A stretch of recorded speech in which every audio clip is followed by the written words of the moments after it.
Hi, Dr. Sasse here from the Continence Center and Sasse Surgical. Bladder leakage, bowel leakage, and neuropathy. How do these go together, and what do I do about neuropathy and bladder leakage? The bottom line is that neuropathy is sort of a big sort of umbrella catchword that describes nerve dysfunction, and it can occur in a lot of different parts of the body. We think of it occurring with certain diseases like Parkinson's disease or with diabetes. With diabetes, it tends to be peripheral neuropathy, meaning that it occurs out in our toes and fingers and hands and feet, and not so much central neuropathy as you might see with Parkinson's that affects more of our brain and motor function, about how we control our limbs and our movements.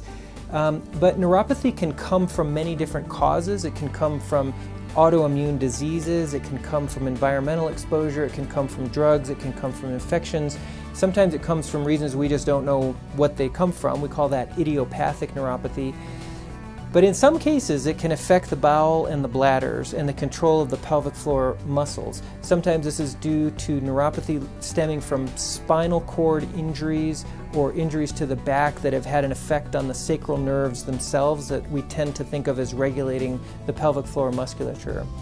How do we combat that? What are the symptoms, and what do we do about it? Well, commonly we see that the symptoms are loss of control of the bowels and bladder, either or both.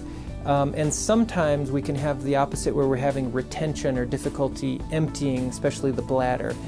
These can be difficult problems to solve. Oftentimes medications are not super helpful at resolving the symptoms, and many people are sort of consigned to wearing pads and wearing diapers and finding a way to just alter what they do in terms of eating and drinking, timing their liquids, for example, and planned scheduled bathroom breaks.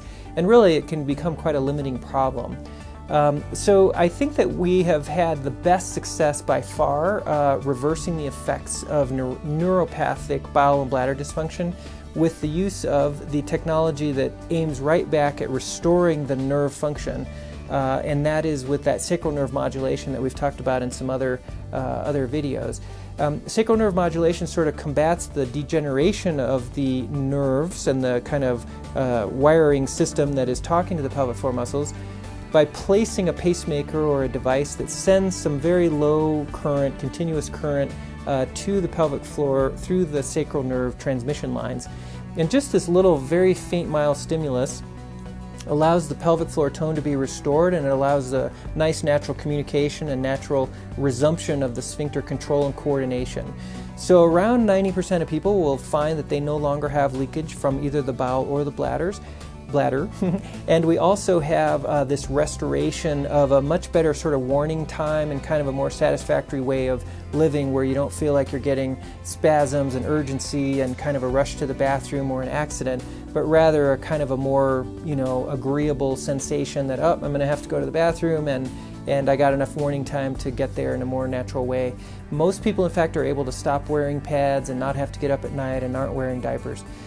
So if neuropathic disease has been sort of labeled as the culprit for your bowel or bladder dysfunction, don't lose hope, don't feel discouraged because the drugs aren't working or because exercises don't seem like they seem to have much help, or that you can even engage the muscles properly with exercises yourself. But do know that sacral nerve modulation is something that you should look into. Normally, because of the way the FDA approved it, the first step in sacral nerve modulation is to do a trial or a test version of it. And during that test, what we do is we use fluoroscopy or X-ray guidance, and we place a little kind of cat whisker-like lead down through the natural canals in the tailbone area. And we are able to see right there in real time if we are able to obtain good engagement of the pelvic floor muscles. And we can tell right then, generally during the trial of the sacral nerve testing, in about a 20-minute trial, we can tell if it's going to work for you. And that's pretty kind of good, heartening news. On top of that, we send you home with a trial device that is put in a little pocket or just taped to the skin, so there's nothing implanted under the skin. And that way, usually you can see for yourself that in those first few days with the trial going on, that you're able to enjoy, oh my gosh, this is much better, I'm not having leakage or those symptoms. If indeed that is your experience and that's the case, then if you give the green light, then you come back a week or two later and you can have the little device implanted. I don't have it on me now, but you've seen it in other videos. It's a very small little flat implant that you don't even notice under the skin.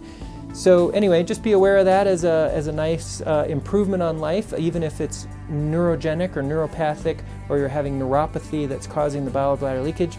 There's excellent hope for you out there, and there's a very good solution with modern technology of sacral nerve modulation. I hope that's been helpful, and as always, I wish you good health.